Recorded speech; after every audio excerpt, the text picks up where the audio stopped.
Happy morning. நம்ம வீட்டில் இன்றைக்கி பிரேக்ஃபாஸ்ட் லன்ச் என்னென்னு பார்ப்போம்.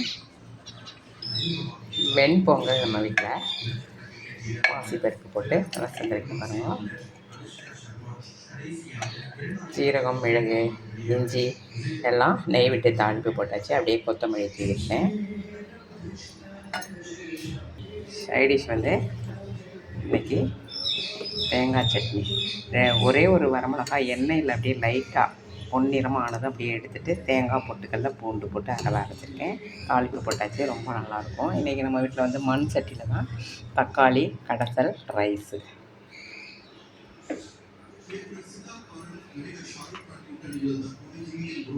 நல்ல ஒரு தாளிப்பு போட்டுக்கோங்க. ஜீரகம், மிளகு, கடுகு எல்லாம் போட்டு வரமிளகாய் கிள்ளி போட்டு லைட்டாக காரத்தூள், அரைக்கீரை தேங்காய் போட்டு பொரியல். வீடியோ பிடிச்சிருந்தால் லைக் பண்ணுங்கள், ஷேர் பண்ணுங்கள், கமெண்ட் பண்ணுங்கள், சப்போர்ட் பண்ணுங்கள். நெக்ஸ்ட் வீடியோவில் பார்ப்போம். பாய்.